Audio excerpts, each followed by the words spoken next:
Hello, everyone. Let's talk about root habits or habits that create habits. So, what is a root habit? It's a habit that's so deep that it affects your overall life and your other habits profoundly, or again, a habit that creates habits.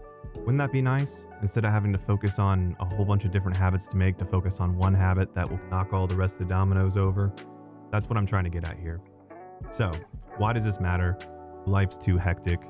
I wanted to get to the place to where I just had to focus on one thing per day. I can focus on one thing per day for a week, which actually leads me to my first pro tip.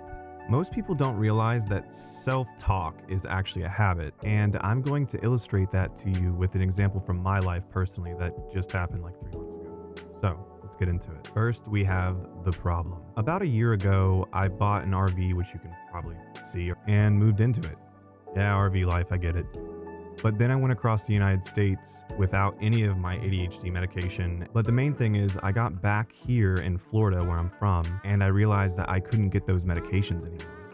So now I had to work, I had to make money, and it felt hopeless. All of my old habits were built using my old medications. So what was I gonna do? Well, by this time I realized I had what I call a mismatch regarding working. Basically, logically, I understood that I had to work and that working was the only thing that was going to make me feel better. But my emotions were so overstimulated with stress and everything else that I just would go into an instant shutdown. Well, that doesn't help. Lucky for me, I realized that, okay, I guess this is how I'm going to feel for now. So I was able to remind myself here and there that I was supposed to feel this way.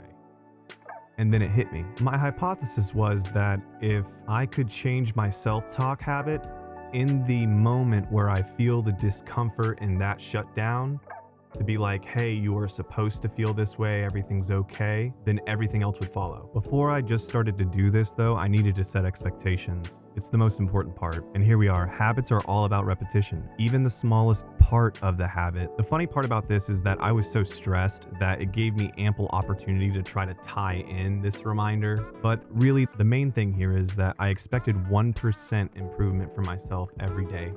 What did that actually look like? The second that I was uncomfortable sitting here in my chair, needing to work and not doing it, well, I was like, wait, nope, I'm supposed to feel that way, and took a breath.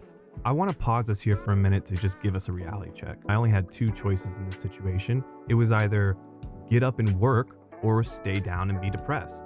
And even though it seems like there are many more choices in this beautiful life, that was it. And here's another thing. There's only one way to build habits, and that's 1% each day. I realized that this was the only way, and I think that these kind of reality checks are extremely important. So, what happened?